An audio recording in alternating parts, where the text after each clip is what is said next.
President-elect Obama said during the campaign that he plans to close Guantanamo Bay and the 255 detainees could be coming to the Navy brig at Charleston as their cases are sorted out.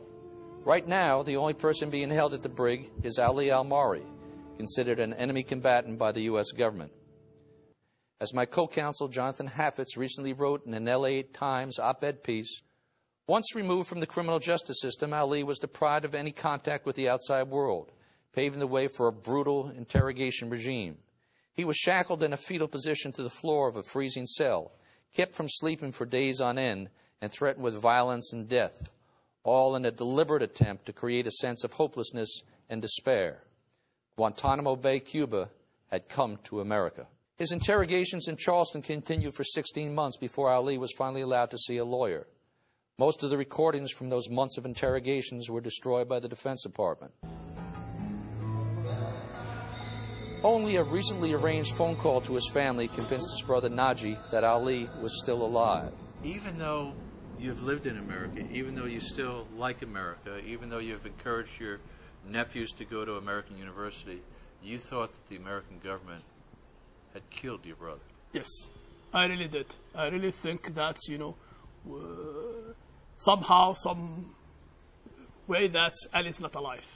And they just... So you must have been very happy when you heard his voice. Oh, yes, of course. That was like a big celebration for us when we heard his voice. I mean, I was not really optimistic when they told us he's going to call. But when I went there and I heard his voice, I mean, I really cried. In Qatar, we met with Ali's brother Jarrallah, who was also arrested as an enemy combatant while traveling in Pakistan.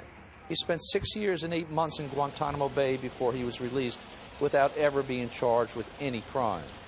So when you were in Cuba, when you were in Guantanamo, yeah, you slept 2 hours a night? Yep. And what would happen? They would wake you up? They just wake me up every 10 minutes and they'd knock the door and say, "Are you okay? Are you good?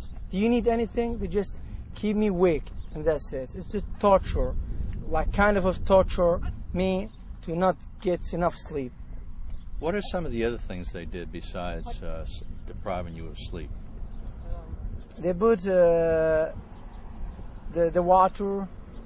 The color for the water is not clear, and the air conditions, they turn it high, and without enough clothes, just pants and the shirts, and there is no blankets, and that's very similar to some of the things that happened to your brother.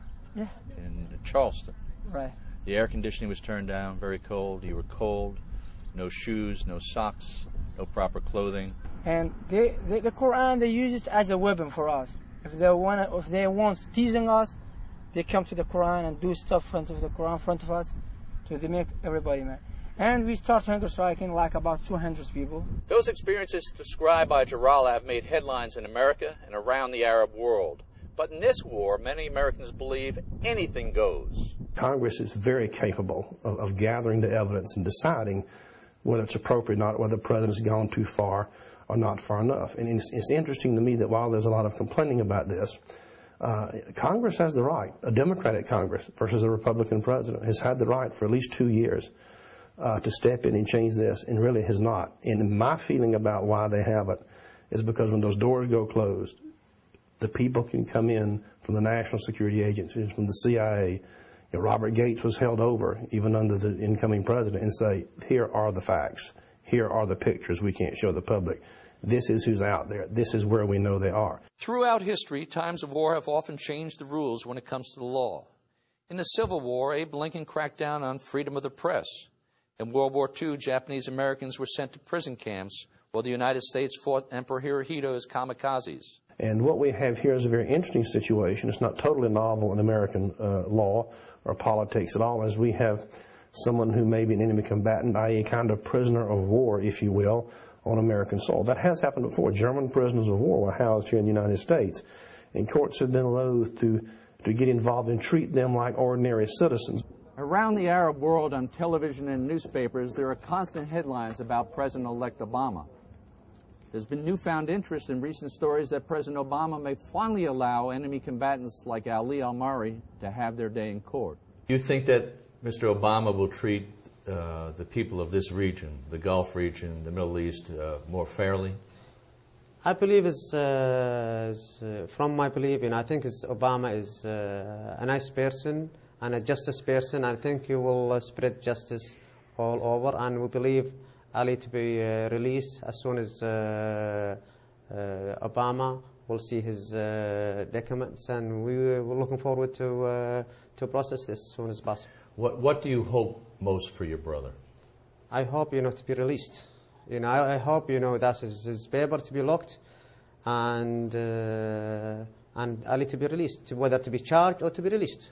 As you can probably tell, this issue is very near to my heart, because if in America anyone is denied their right to confront their accuser, then something's gone wrong, terribly wrong, with our justice system. We've been traveling in the Gulf region now for several days, and it occurred to me, if your government in Saudi Arabia, or even Qatar, or before that in the UAE, if they picked my wife up, or the government picked me up, would your government be allowed to put me in prison for 7 years without charging me with any crime? No. And as Ali's case continues with opinions on all sides, his children in Saudi Arabia are left with nothing but questions about where their father is.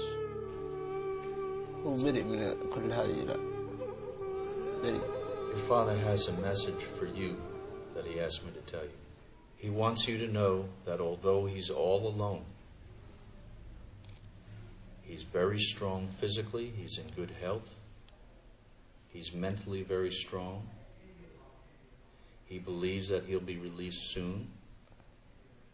He's asked me to ask you to be strong like he is, to take care of your mother, and to take care of your sisters, and to take care of your brother, until he can come home and be your father. He loves you very much, and he misses you very much.